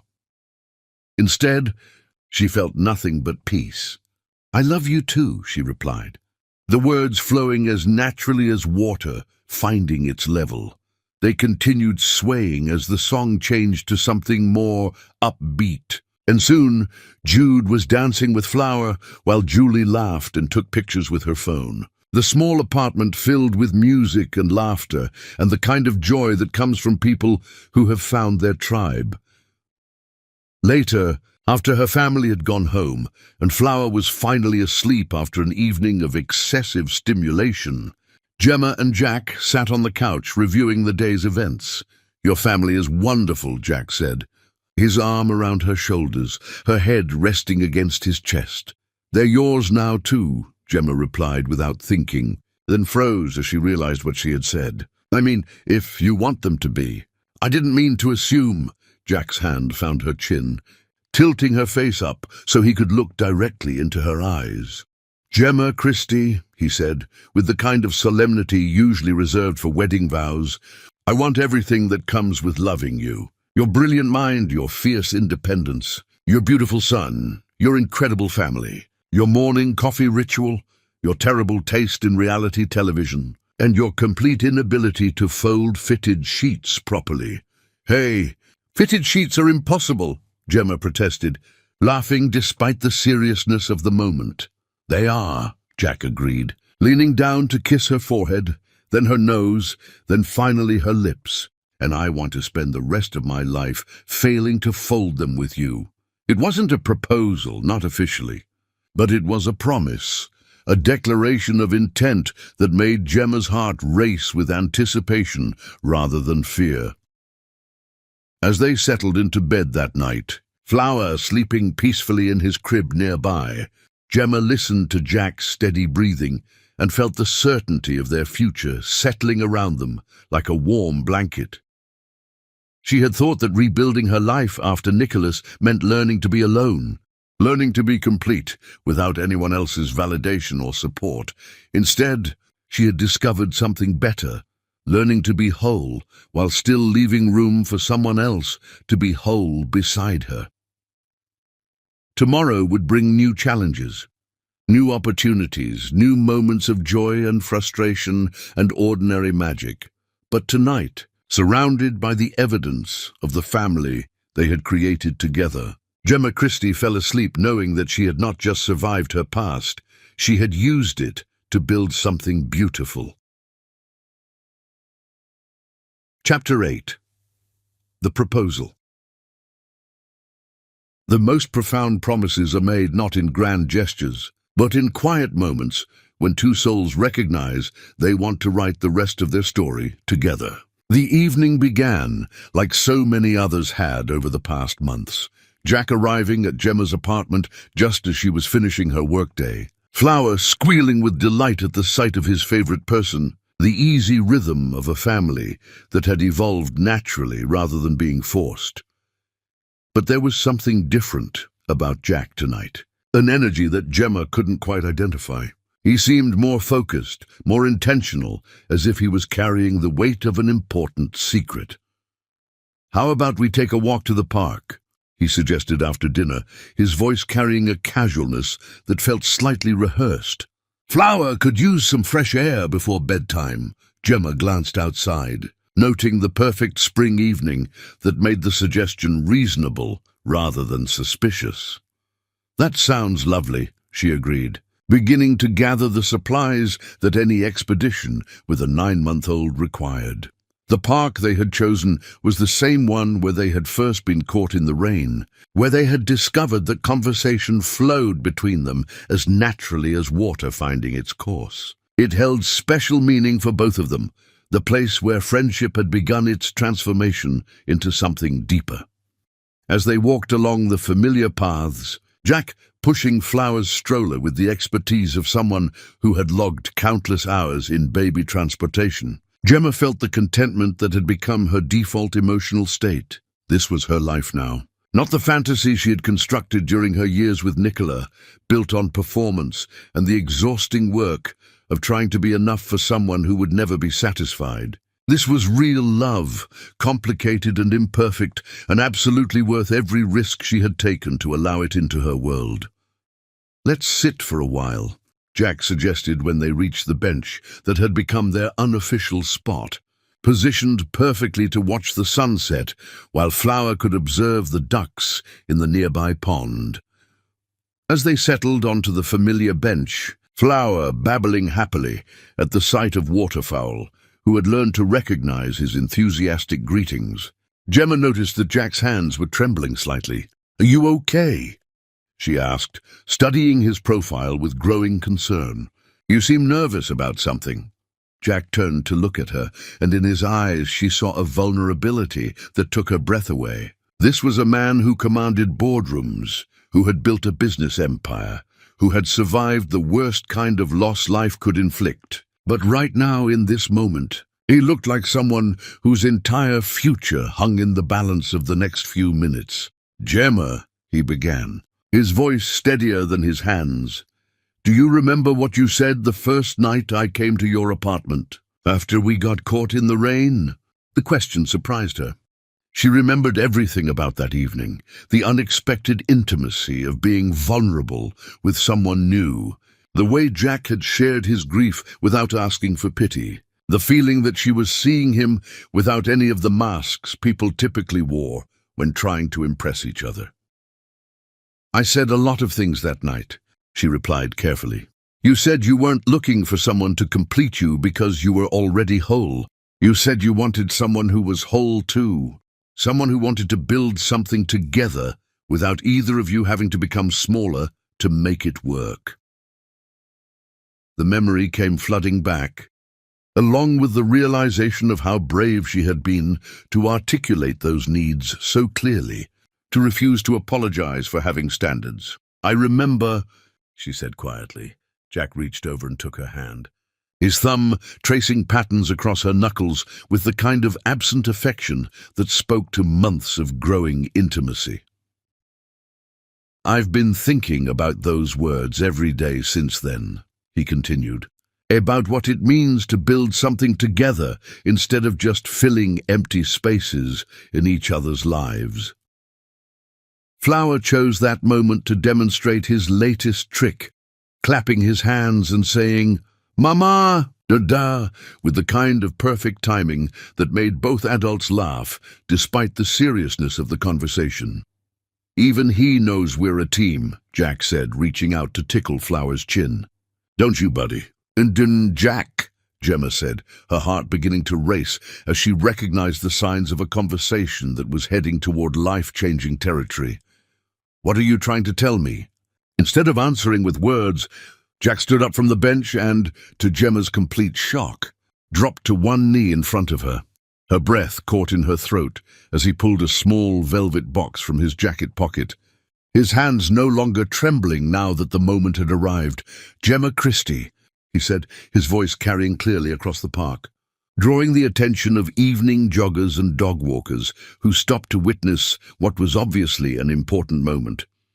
"You were never broken despite what anyone tried to tell you. You were never less than worthy of the deepest kind of love. You were just waiting for someone with eyes clear enough to see what was always there." He opened the box to reveal a ring that made Gemma's breath catch, not because it was enormous or ostentatious, but because it was absolutely perfect. A classic solitaire setting that showcased a diamond so clear and brilliant it seemed to capture all the light in the park and send it back in rainbow fractals. "I'm not asking you to marry me because you need someone to take care of you," Jack continued, his words carefully chosen and obviously rehearsed, but no less genuine for their preparation. "I'm asking you to marry me because I want to spend the rest of my life building something extraordinary with the most extraordinary woman I've ever known." Gemma felt tears streaming down her face, though she hadn't realized she was crying. This was so different from the proposal she had expected from Nicholas, so different from the fantasy she had constructed during those years of trying to make herself smaller to fit into his vision. This was a man who saw her exactly as she was, strong, independent, complete, and was asking not to rescue her but to join forces with her. "I love the way you turned your pain into power," Jack continued, his eyes never leaving hers. "I love the way you built a business empire while raising the most incredible child I've ever known. I love that you taught me that family isn't about biology or tradition. It's about choosing each other every single day." Flower, apparently sensing the importance of the moment, had gone completely quiet, his attention focused on the adults, as if he understood that his entire future was being decided. "I love that Flower calls me Dada, even though I didn't earn that title.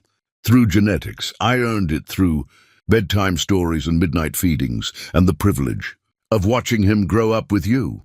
Jack's voice broke slightly, and Gemma realized that he was as overwhelmed by the emotion of the moment as she was. "Most of all," he said, pulling himself together with visible effort, "I love that you never once asked me to be anything other than exactly who I am.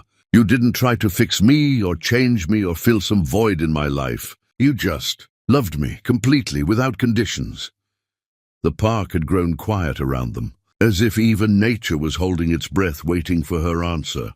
"So," Jack said, holding up the ring so that it caught the last rays of the setting sun, "Gemma Christie, will you marry me? Will you let me love you and Flower for the rest of my life? Will you build something beautiful and complicated and absolutely unprecedented with me?"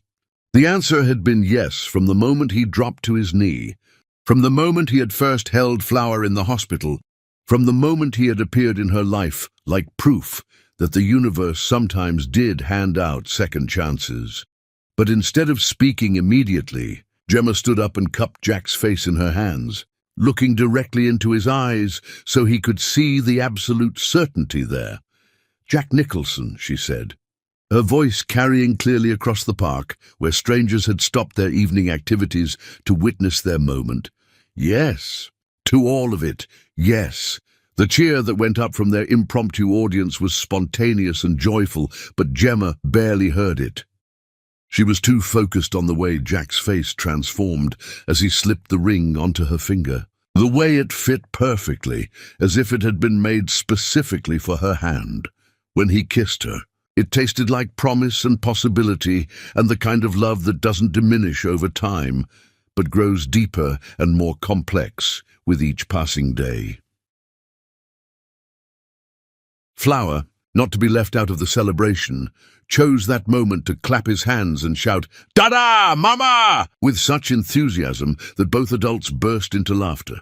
"I think that's a yes from him too," Jack said, scooping Flower out of his stroller and lifting him high enough to make him giggle. As they walked home through the park, now officially engaged, Gemma felt the final pieces of her transformation clicking into place. She had gone from broken to whole, from victim to victor, from someone who apologized for taking up space to someone who claimed her rightful place in the world. But more than that, she had learned that the best kind of love doesn't ask you to choose between independence and partnership. It simply recognizes that some people are meant to build empires together. The ring on her finger caught the streetlight as they made their way home, and Gemma Christie, soon to be Gemma Nicholson, realized that her revenge against Nicholas Rigg was complete.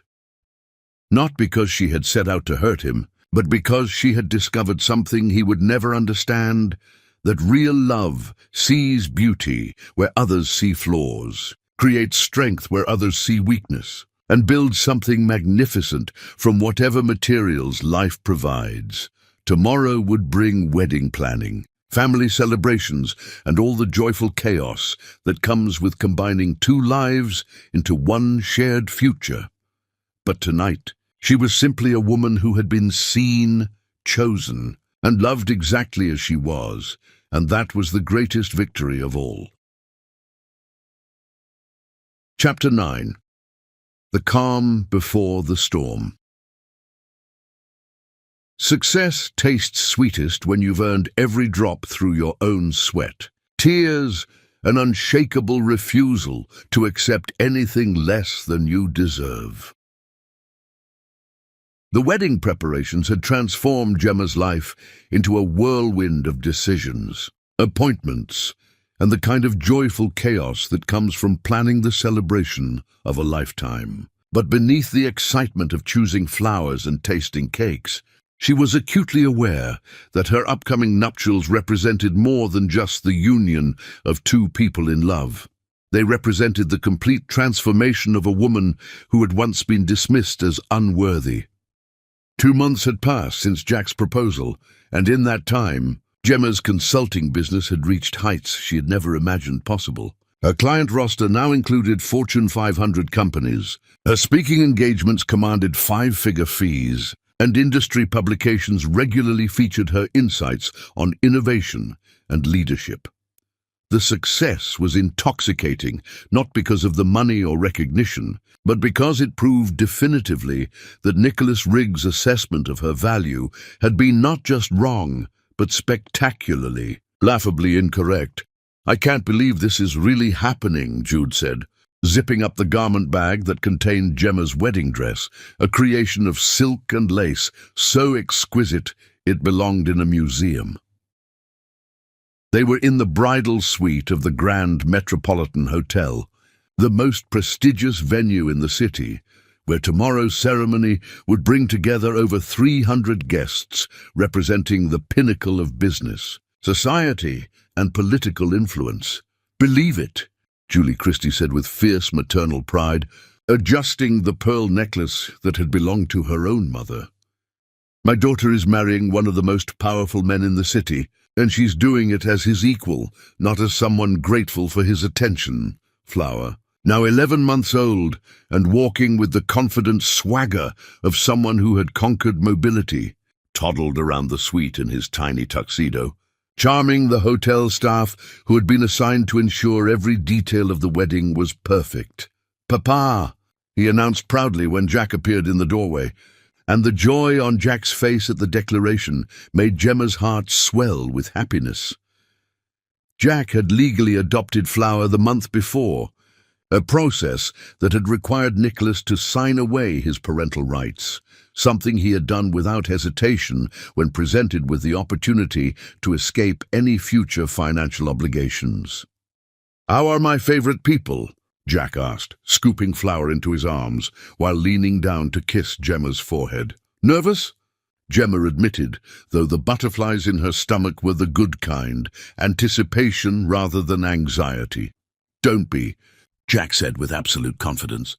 "Tomorrow is just the public celebration of what's already true. We're already a family. We're already partners. Tomorrow we're just making it official." But even as she drew comfort from Jack's steady presence, Gemma was aware of an undercurrent of tension that had been building over the past few weeks. Word of her engagement to Jack Nicholson had spread through the city's social circles like wildfire, bringing with it a level of attention she hadn't entirely expected. People who had ignored her during her years with Nicholas suddenly wanted to renew old friendships. Business competitors who had dismissed her as a lightweight now sought her advice. And most significantly, there had been whispers that Nicholas himself had returned to the city after 2 years abroad. "Has anyone heard anything more about Nicholas being back?" Jude asked, as if reading Gemma's thoughts. Julie's expression hardened. "I don't care if he's back or not. He made his choice when he walked away. He doesn't get to have an opinion about what happens now." But Gemma knew it wasn't that simple. Nicholas's presence in the city, even if he kept his distance, represented a potential complication to the perfect new life she had built. Not because she still had feelings for him, that chapter of her life was completely closed, but because she knew him well, enough to predict that seeing her success would trigger his ego in ways that might not remain private. The evening's final wedding preparation meeting was held in Jack's penthouse, where the wedding planner presented the timeline for the next day's events with the precision of a military campaign. "The ceremony begins at 4 o'clock, the planner explained, reviewing details they had discussed dozens of times. "The reception immediately follows in the ballroom. Dinner will be served at 7, and dancing will continue until midnight." "Security arrangements?" Jack asked, though they had covered this topic extensively as well. "Complete. The guest list has been verified, the venue has been secured, and we have contingencies in place for any unexpected situations." After the planner left, Gemma and Jack sat on his terrace overlooking the city, Flower finally asleep in his travel crib after an evening of excessive excitement. "Are you really not nervous?" Gemma asked, settling into Jack's arms as they watched the lights twinkle below them. "About marrying you?" "Not for a second," Jack replied without hesitation. "About anything else that might happen tomorrow?" Also not worried. "Whatever comes up, we'll handle it together." His confidence was reassuring, but Gemma couldn't shake the feeling that their perfect happiness was about to be tested in ways they hadn't prepared for. Her instincts proved correct when her phone rang at 11:30 that night. Just as she was getting ready for bed in her own apartment, she had insisted on spending the night before her wedding in her own space, surrounded by the evidence of the independent life she had built. The caller ID showed a number she didn't recognize, but something compelled her to answer. "Gemma, it's Nicholas." The sound of his voice after 2 years hit her like a physical blow. Not because it stirred any romantic feelings, but because it represented everything she had fought to overcome. "What do you want, Nicholas?" she asked, her voice steady despite the adrenaline now coursing through her system. "I'm in town for business, and I heard about your engagement." "I wanted to congratulate you." The lie was so transparent it was almost insulting. Nicholas had never congratulated anyone without expecting something in return. "Thank you," she said simply, offering nothing more. "I was wondering if we could meet for coffee. There are some things I'd like to say, some apologies I owe you." Gemma almost laughed at the audacity. After 2 years of silence, after signing away his rights to Flower without a single inquiry about his son's well-being, Nicholas wanted to clear his conscience the night before her wedding to another man. "I don't think that's a good idea," she said firmly. "Please, Gemma, just an hour. I know I hurt you, and I want to make things right before you start your new life." There was something in his tone, a desperation that sounded like panic, that made her pause. This wasn't the arrogant man who had humiliated her in public. This sounded like someone who had realized too late what he had thrown away. "Nicholas, I'm getting married tomorrow to a wonderful man. I have a beautiful son and a successful business. I've moved on completely, and I suggest you do the same." "I know about the baby," he said quietly, and Gemma's blood ran cold. "What did you say?" "This, Flower. I know he's my son. I've known for months." The admission hung in the air between them, loaded with implications that made Gemma's mind race. If Nicholas had known about Flower for months, why was he calling now? What did he want? "That's not your concern anymore," she said, fighting to keep her voice level. "You signed away your parental rights. Legally, Jack is Flower's father now.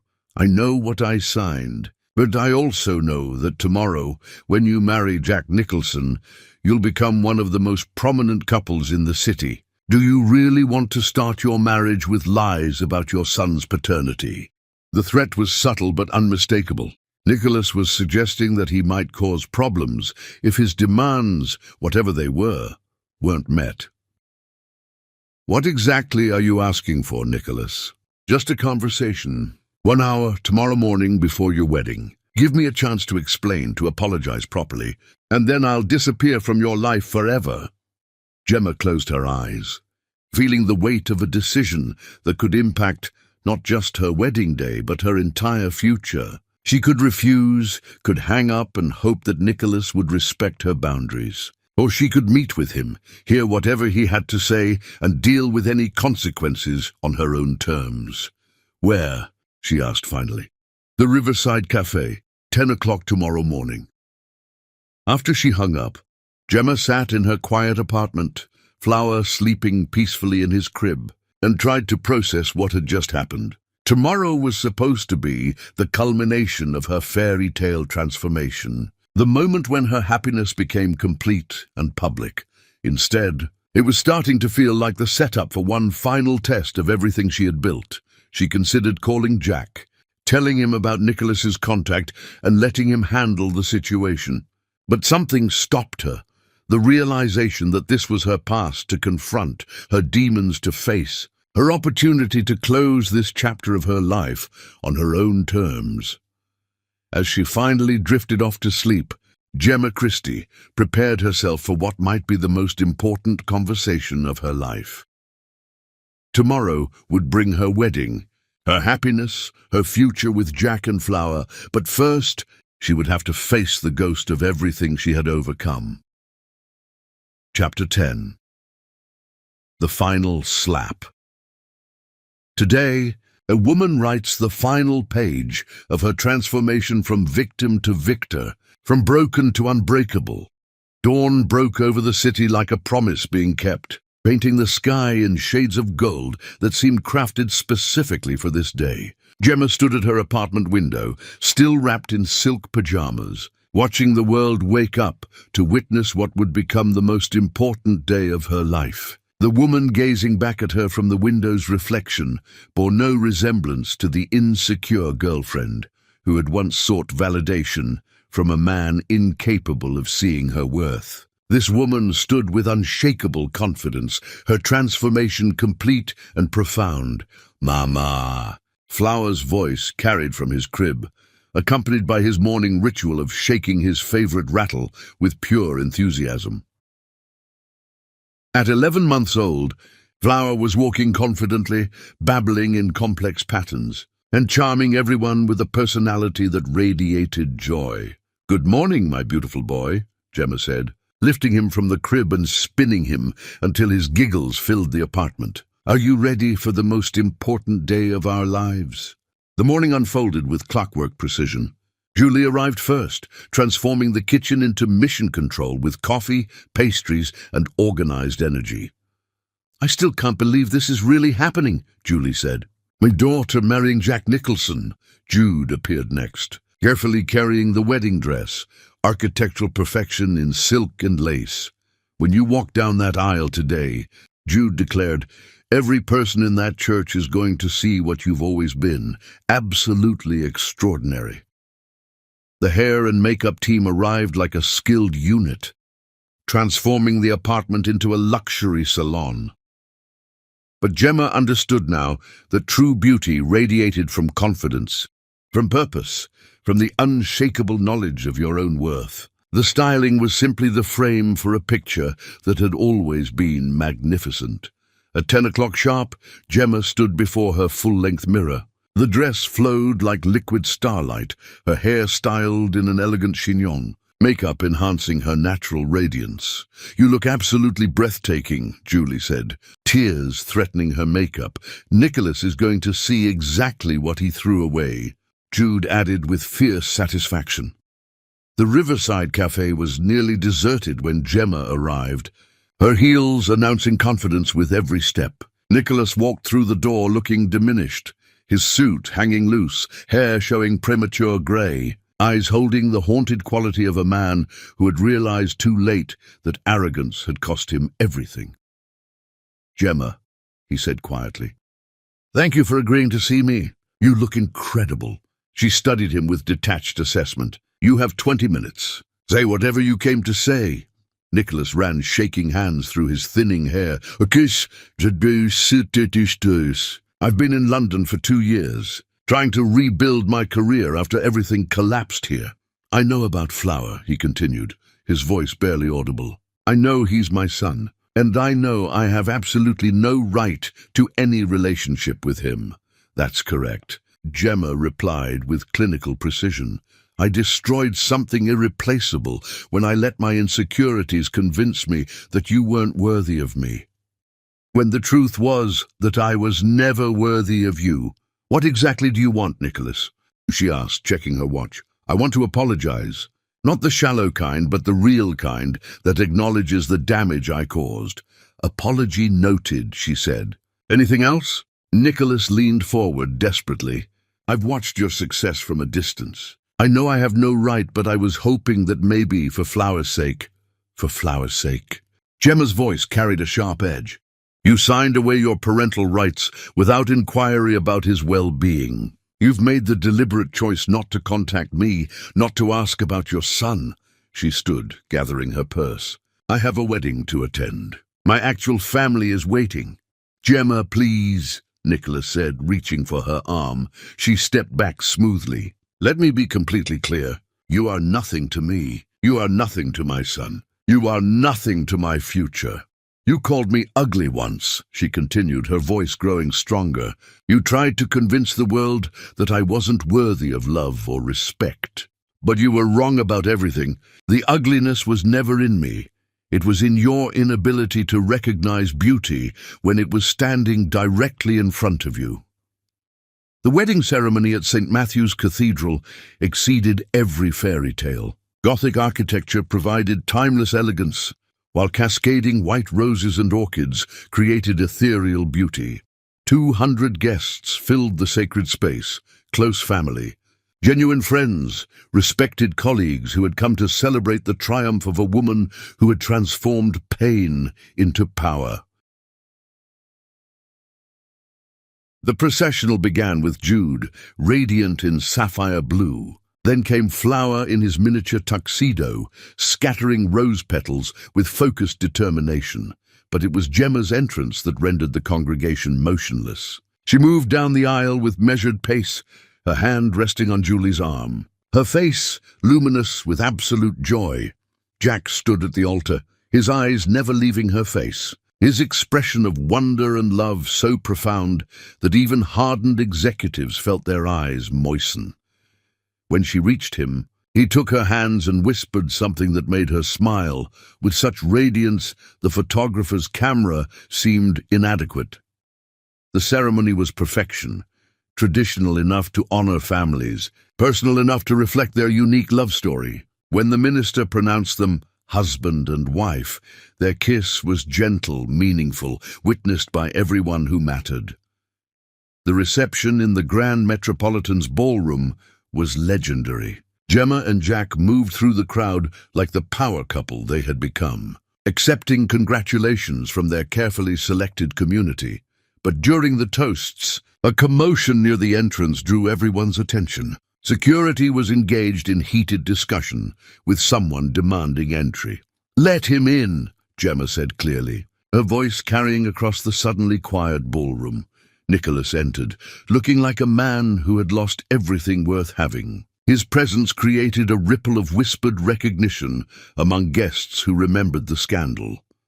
He approached the head table, his face showing the strain of whatever desperate plan had driven him to crash their wedding. The ballroom fell completely silent, 200 people watching this unexpected drama unfold. "Gemma," he said, his voice cracking, "I know I have no right to be here, but I couldn't let this day pass without telling you how sorry." He never completed the sentence. Gemma rose with elegant composure, walked around the table to where Nicholas stood, and delivered a slap that resonated throughout the ballroom like a thunderclap. "No woman in this world is ugly," she declared, her voice reaching every corner. "The fault was in your eyes. You never learned to see the beauty of the heart." The ballroom erupted in applause that built to a thunderous ovation. 200 guests rose as one, acknowledging the complete triumph of a woman who had alchemized humiliation into strength. Nicholas stood frozen, his hand pressed against his cheek, finally comprehending what his blindness had cost him. Gemma turned away and walked back to her husband, her son, her family, and her future, leaving Nicholas to confront his consequences alone. The woman who had once been called ugly had become the most celebrated bride in recent memory, married to a man who saw her true worth, raising a child who would never question his value, surrounded by people who recognized her strength. The slap that echoed through the ballroom was more than the conclusion to an old relationship. It was the final declaration of a woman who had learned the most important truth. Her worth had never been up for debate.